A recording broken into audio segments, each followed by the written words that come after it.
I don't know what this latest trend is of, people just, you know, I don't understand how certain players, just because of one dominant playoff run, somehow, some way, that makes you in the conversation for GOAT at that position.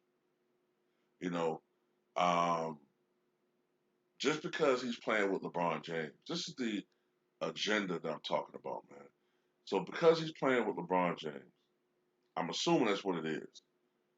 But because he's playing with LeBron James, now all of a sudden Anthony Davis is being compared to, and some people saying he's surpassed Tim Duncan as the greatest power forward of all time. What the fuck has he done to warrant that conversation? What has he done?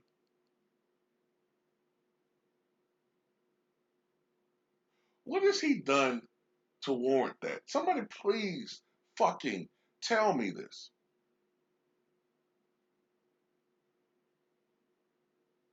I'm trying to figure out how he's necessarily ahead of a guy like Elvin Hayes.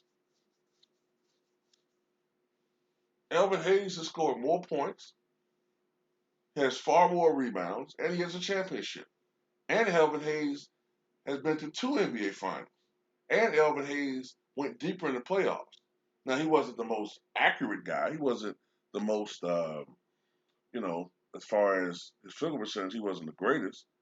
But, I'm saying, he did do more with his teams when he was with the Rockets or with the Bullets than AD did. So I'm trying to figure out, how is he ahead of guys like that? Or I'm talking about historically now. I'm not saying peak for peak. I'm not saying he's not the most skilled, not the most skilled big man. But what he's actually been able to accomplish on the court, how is he ranking ahead of these guys already?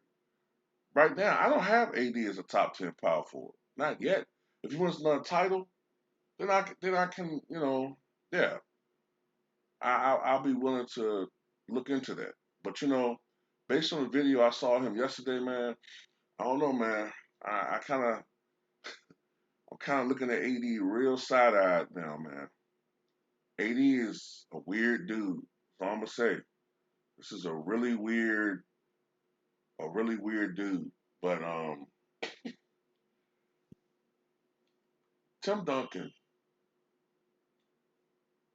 took what David Robinson did for the franchise and put it to a whole nother level. Okay, David Robinson made the Spurs a legit championship level team. Okay, at least contending team. When Tim Duncan got there, he made them a near dynasty level team. Now they never won back-to-back titles, so you can't really call them a dynasty, but they were able to win 5 NBA championships during Tim Duncan's 19-year career.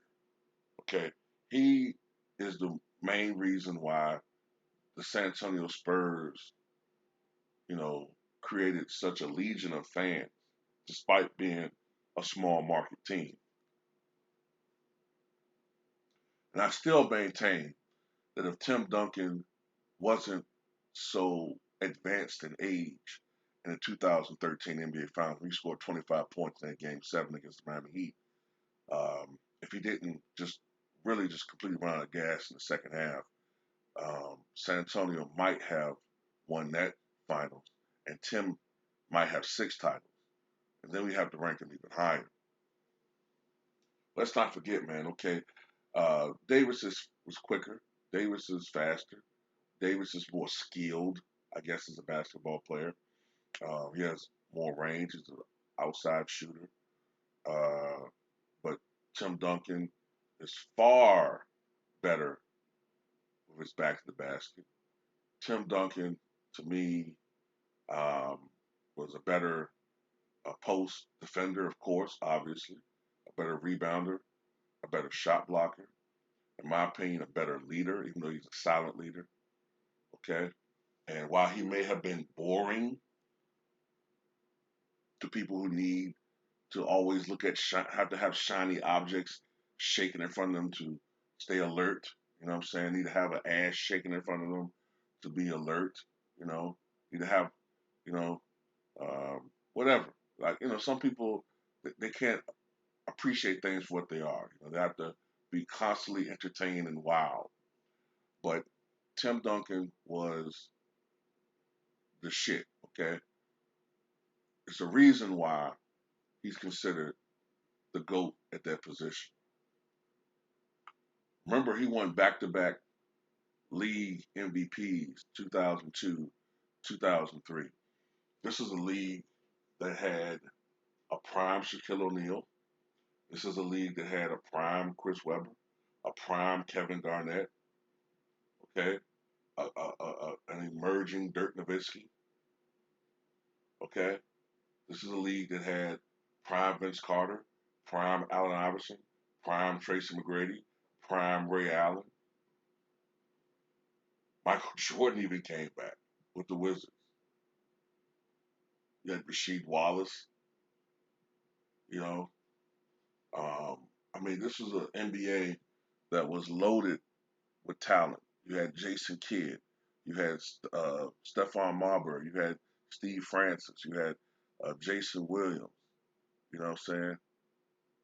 You had Steve Nash emerging. This was arguably the most talented era of the NBA in its history. And Tim Duncan won back-to-back league MVPs in a system that was actually holding him back from a statistical standpoint. His numbers may not blow you away: 22 points, 12 rebounds, 3.5 assists, 2.5 blocks. Yeah, his numbers don't wow you because he's playing in a system. Much like James Worthy and Sam Perkins and Michael Jordan and Al Wood were all playing the system in North Carolina. You know what I'm saying? Because of the system, on one night, Al Wood might look as good as Michael Jordan if you just look at numbers. That's just the numbers. That's just the system. You put Tim Duncan on a bad team, he could easily lead the NBA in scoring. Easily. Easily, I know Tim could put up 28, 29 plus points a game. But he sacrificed his numbers for betterment of the team, you know? And I put it to you like this, too. If you put Tim Duncan on any squad, he would have them at least in the playoffs. He didn't have to force a trade from a team to be with another guy to win a title, like Davis did, you know? But like I said, I'm trying to figure out what has Anthony Davis done to somehow magically push him ahead of some of these other guys. Like, what has he done to push him ahead of Karl Malone? I don't give a fuck about the title. Karl Malone before that last year missed like 5 or 6 games total in 18 years. Karl Malone was 36 years old, I believe, almost 36 years old when he won his last MVP. 36. 36 in 99 when he won that last MVP.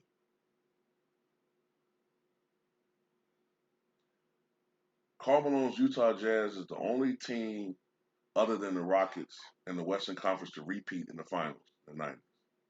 Only reason he didn't win a title, honestly, is because of the exploits of Michael Jordan, who was pushed to the limit, pushed to his limits in 1998. Yes, he didn't win a title, but as a player, Karl Malone is the most prolific power forward ever.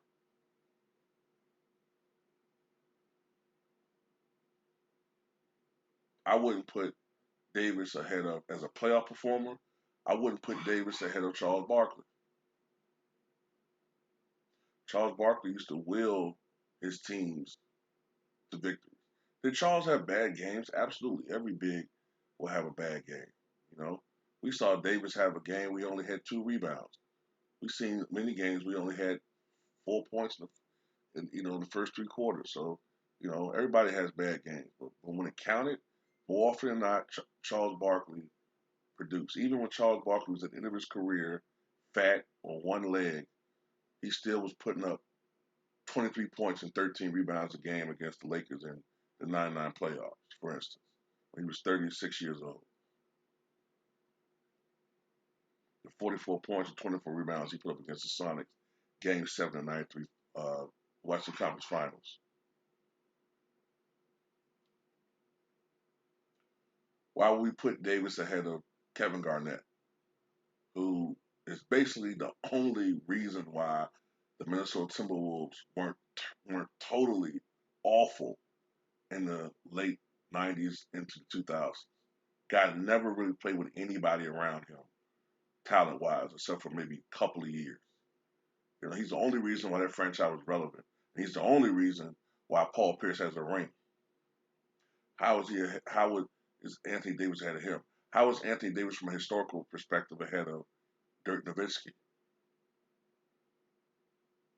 You know what I'm saying? The greatest player in the history of the Dallas Mavericks franchise.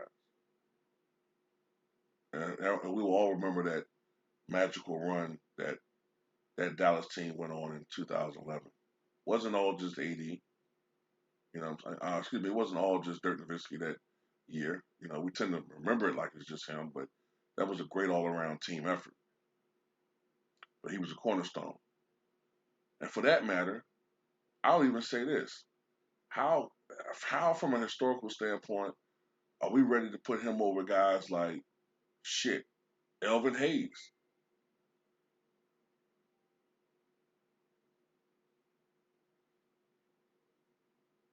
20, Elvin Hayes, what, 27,000 plus career points?